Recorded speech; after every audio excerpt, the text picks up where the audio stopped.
45 पैसे किलो लहसुन और 2 रुपये किलो प्याज। भरोसा करेंगे आप? किसानों को यही कीमत मिल रही है।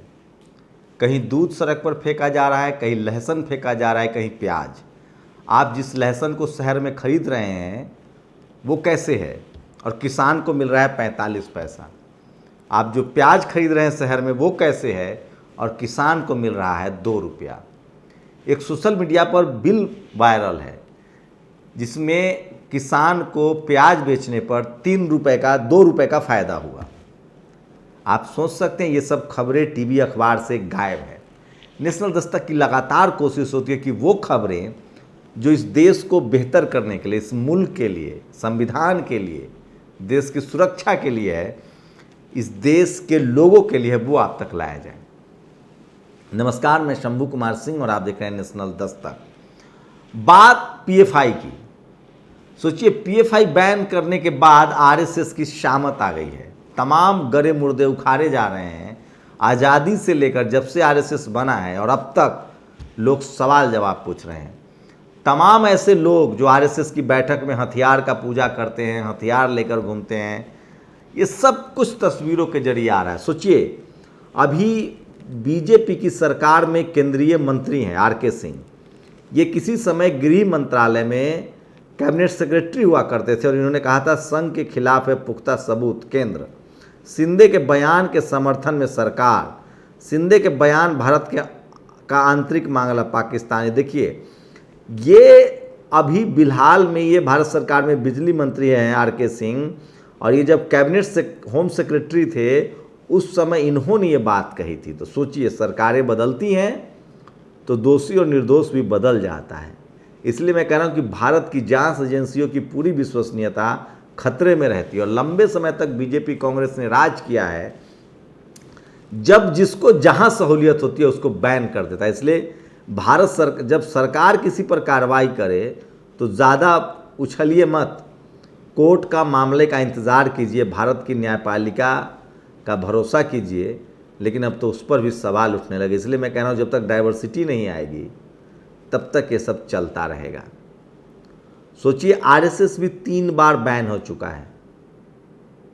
आप सोचिए, सरदार पटेल ने बैन किया था, कोई नहीं, आरएसएस ने फिर से उसको कोर्ट में दिया एप्लीकेंट, पीएफआई भी देगी, लेकिन उस पर पूरे समाज को बदनाम कर देना किस तरह से सही नहीं है।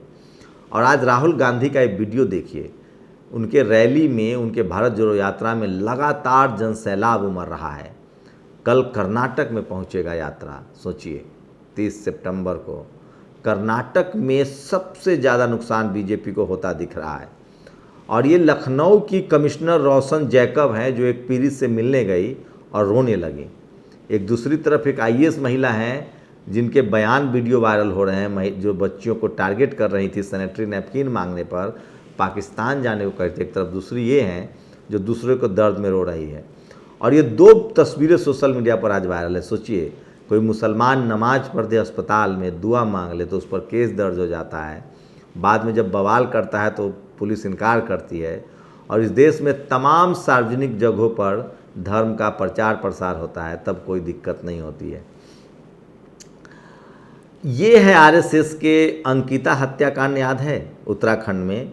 ये है आरोपी आर्या जो पिस्तौल लेकर, संघ की पूरी नैरेसिंग है, पिस्तौल लेकर ये संघ में जाते थे। अंकिता हत्याकांड के मुख्य आरोपी पुलकित आर्या के पिता विनोद आर्या और भाई अंकित आर्या हथियारों के साथ। तो सोचिए, आरएसएस में लोग हथियार लेकर जाते हैं। और ये है आदिवासी समुदाय का डूंगरपुर में पाखंड अंधविश्वास के खिलाफ उलगुलान। ये कोई वीडियो आपको टीवी अखबार नहीं दिखाएगा, ये सिर्फ आपको नेशनल दस्तक दिखाएगा। यूपी के औरैया में दलित बच्चे को पीटने वाला टीचर अविनाश सिंह गिरफ्तार हो गया है। ये स्क्रीनशॉट देख लीजिए। तो ऐसे जो भी जातिवादी लोग हैं वो बचेंगे नहीं। और ये है, देखिए, अब मैं मूल खबर पर आता हूँ। मध्य प्रदेश का किसान 5 कट्टे प्याज लेकर मंडी बेचने गया। सारा खर्चा करने के बाद उसके पास केवल 2 रुपये बचे। शिवराज जी किसानों के बारे में सोचिएगा। ये बिल वायरल हो रहा है। आज शिवराज चौहान ने कहा है कि वो 2-2 भैंस देंगे लोगों को। तो सोचिए, एससी एसटी ओबीसी माइनॉरिटी के बच्चों को भैंस पालना होगा। आपके लिए नौकरियां नहीं है क्योंकि कंपनियां बिक रही है। अयोध्या के सरकारी स्कूल में छात्रों को मिड डे मील में नमक चावल खिलाया जा रहा है। ये भी सोशल मीडिया पर सबसे ज़्यादा वायरल है। और सोशल मीडिया पर सोचिए, और 45 पैसे लोग लहसुन बेच रहे हैं। तो आप कल्पना कर सकते हैं कि इस देश में किसानों के हिस्से में कुछ नहीं आ रहा है और टीवी अखबार में ये खबरें गायब हैं, कोई इस पर बात करने वाला नहीं है। और एमपी का रामराज, प्याज बिका 330 रुपये का, जिसको लाने का खर्चा हुआ 328 रुपये, यानी 6 बोरी प्याज की कीमत 2 रुपये। ये है देश में किसानों की हालत। और सोचिए कि मतलब क्या होगा इस देश का, जहां 45 पैसे में किसानों को अपना प्याज मतलब लहसुन बेचना पड़ रहा है, लेकिन सरकार इस पर कोई बात नहीं कर रही है। टीवी मीडिया में ये खबर नहीं है। किसान मरने को मजबूर है, मजदूर सुसाइड कर रहे हैं, बेरोजगारी है, और इस देश को धर्म और हिंदू मुस्लिम के नाम पर फंसाया जा रहा है। मैं फिर कह रहा हूँ, धर्म आपका निजी मसला है। धर्म से ऊपर उठिए, देश के लिए सोचिए, जाति से ऊपर उठिए। इस देश का संवैधानिक अधिकार है, आप किसी भी धर्म को मान सकते हैं, लेकिन धर्म के नाम पर, जाति के नाम पर भेदभाव करना कहाँ तक उचित है? अपनी प्रतिक्रिया जरूर दीजिए। शुक्रिया। नेशनल दस्तक की आपसे गुजारिश है कि अगर इसको बचाना चाहते हैं तो नेशनल दस्तक को सब्सक्राइब करने के लिए रेड कलर के सब्सक्राइब बटन को दबाएं, फिर बेल आइकन की घंटी दबाएं। नेशनल दस्तक को बचाने के लिए बहुत ज़रूरी है कि हर खबर को शेयर करें, लाइक करें, कमेंट जरूर करें।